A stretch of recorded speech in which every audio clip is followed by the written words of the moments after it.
special novena is the 3 pillars of holiness. So we continue to ask you to welcome and invite your family and friends to this novena as we prepare for Easter.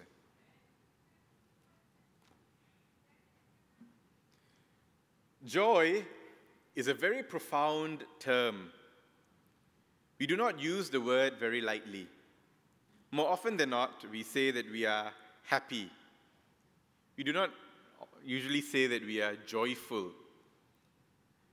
Joy is much deeper than happiness, and it has a spiritual association with it. It has a depth to it that the word happiness kind of lacks. I may be happy, but may not be filled with joy. Christians have played with this term for a long time and have found a way to suggest what leads to joy. You may have seen it on bookmarks, keychains, or other keepsakes, that joy stands for Jesus, others, and you. Joy. J for Jesus, O for others, and U stands for you or me. Some would insist that if we put Jesus first, then others second, and ourselves last in that order, we would achieve or experience joy. It has to be followed in that sequence. It is not wrong to say that, but we are all at different places in our lives, and we do not always get to do things in the most ideal manner. So I would rather say that a harmonious attending to these 3 persons, so to speak, leads to a joyful life. In the same vein, I would like to suggest that a joy-filled life is one that is holy, or vice versa, a holy life is one that is joyful. So how does joy, Jesus, others, and yourself link to the 3 pillars of holiness? Let us recap what these 3 pillars are to begin with. They are prayer, almsgiving, and fasting. In this order, we see how prayer responds to Jesus, almsgiving responds to others, and fasting is a response or a position we take in relation to ourselves. Again, it does not matter which comes first. What is more important is that all 3 responses or elements are actively at work within us in a healthy balance.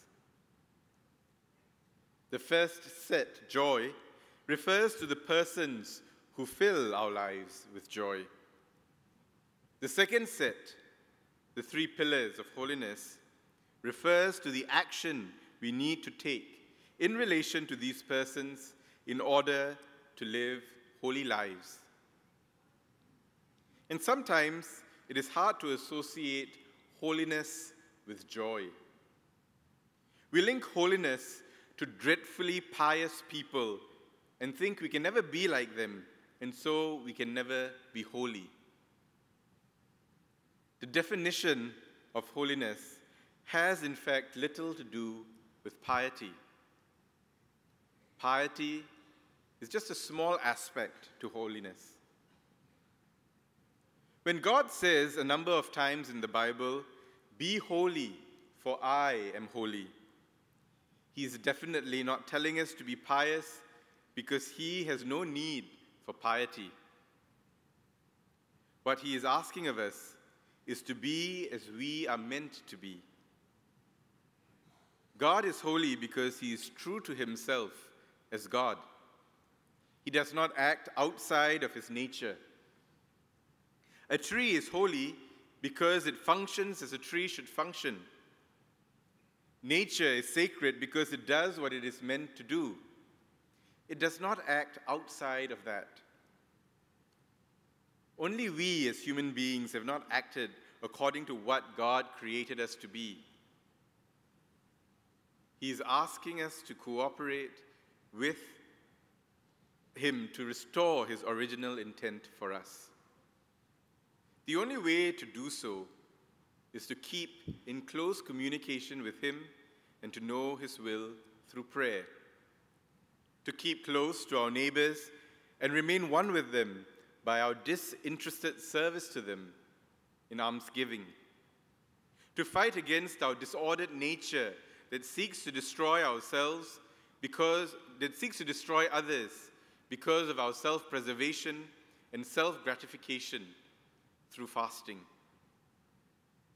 To be holy is to be made whole again. And when we are whole, we will experience joy most naturally. In the next 3 weeks, including this, we will be exploring 3 areas of prayer.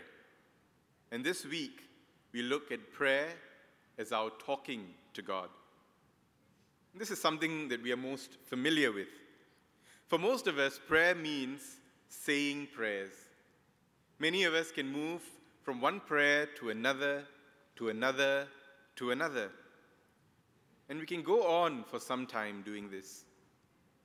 We feel like we have achieved something when we are able to spend a considerable amount of time offering prayers to God. We feel good about it. We give ourselves a pat on the back. While it demonstrates great discipline, we must be careful about offering prayers and sacrifices to God. In the Bible, God sometimes rejects offerings of prayer and sacrifices of His people. One of the reasons is because their lives are not lived justly.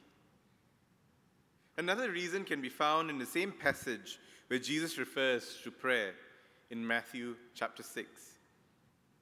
These long prayers may be said so that we feel like we are holier than others, so that others may think that we are very holy.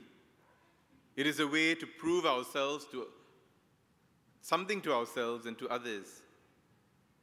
If it is such, then this kind of prayer has lost its primary function of establishing communication and a relationship with God. We may not even be present to God, but only to ourselves. It may have not started out as such, but it can certainly deteriorate to that if we are not conscious. More importantly, though, people generally ask whether it is really necessary to pray and talk to God, since before we open our mouths, God already knows what we're going to ask or say. The Bible says that God knows all our needs before we even ask Him. There are 2 reasons why talking to God is important, even if He already knows what we're going to say. Firstly, to ask God for something or to talk about something is an exercise of our free will, which God has the utmost respect for. God never forces His way into our lives, but patiently waits for us to invite Him in. This could be seen with your spouse, your children, or your close friend. There are moments when we know something is up with our loved ones. Sometimes we see it so clearly. We are so aware of their behavioral patterns that we can read them so well. Yet, we choose to maintain our silence and give them their space. We wait patiently for them to invite us in and to talk about it. God applies the same principle with us. The other reason why talking to God is important is because it brings to our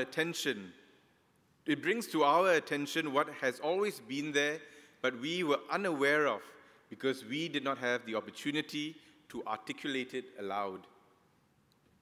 Just think of the times when you had a good friend to listen to you or to facilitate your sharing. Sometimes we become aware of the aspects of ourselves that we did not know about. And we become surprised at the end of the conversation how much more we know of ourselves. God acts as a mirror to help us to listen to ourselves. In the common preface of the Eucharistic prayer that we say during Mass, we say, "Although you have no need of our praise, yet our thanksgiving is itself your gift, since our praises add nothing to your greatness, but profit us for our salvation." So too, our talking to God is not so much for God's sake, but for our own sake. Our journey to holiness is not our gift to God. It still remains God's gift to us.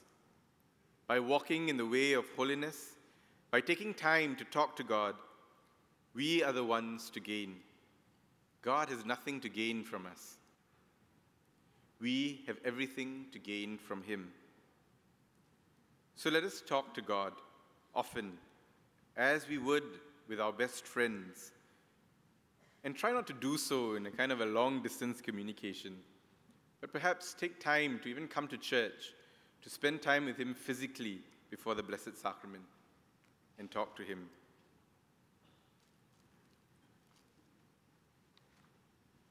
Let us now kneel to